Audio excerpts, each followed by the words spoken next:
everything 84. Hey guys, Dan is Almost Everything 84, and today I'm reviewing a watch winder by JQUEEN.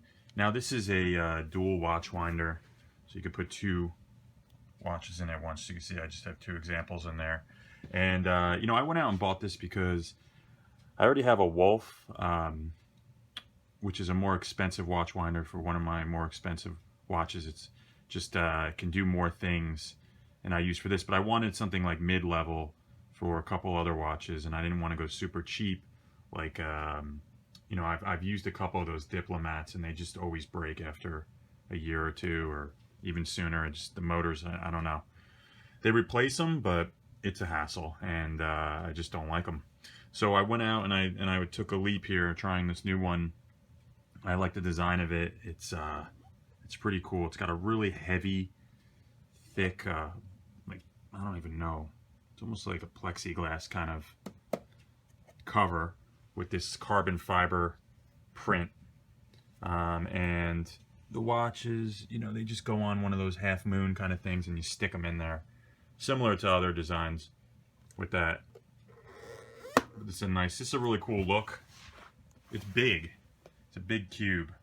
And no, it looks pretty good right now. Also, like the AC cord. First of all, it's really long, so you can plug it in somewhere else. But it's also really small too.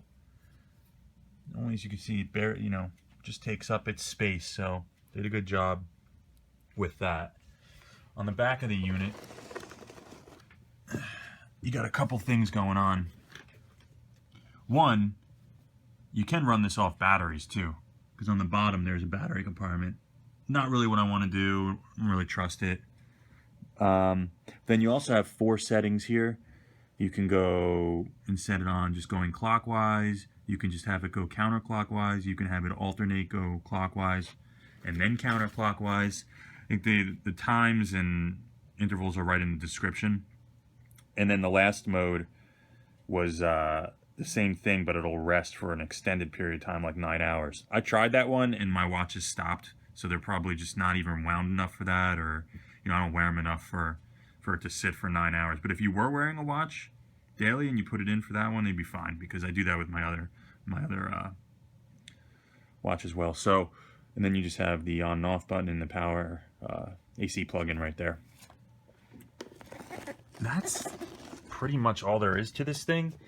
So far, it's working pretty well. There it goes. So I have it on mode 3 right now, where it's going to rotate 2 minutes clockwise, then it rests for 6 minutes. Then it'll rotate 2 minutes counterclockwise, and then rest for another 6 minutes, and just keep doing this nonstop. That'll keep them pretty good. You can kind of see that they're all, you know, you can see that it's ticking. So it's keeping them good. It's been, you know, a couple days and hasn't any problems there, and I don't wear these ones.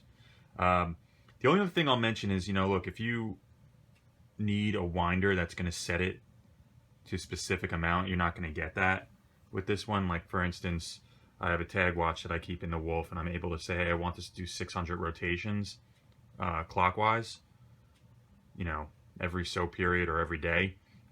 Obviously, you don't have that with this. There's no digital display, and you're kind of stuck with the mode sheet that they give you. Get that open there.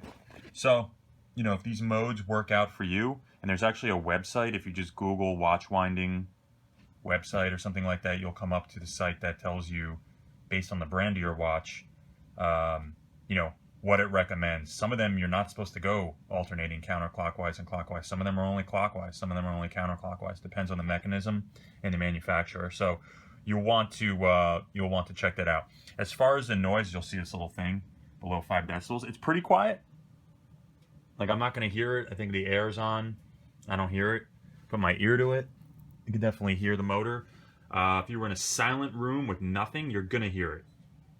You know, they're not, I haven't seen one that's virtually silent. The Wolf is the most silent one that I've seen, but this one's pretty close to that. So overall, I like it. I think that, you know, time will tell if the motors last, but so far I really love the design, and there it goes. It just stops, so I hit the interval. And, you know, I haven't any issues yet, but I'll keep you updated. Hope this helps. Thanks for watching.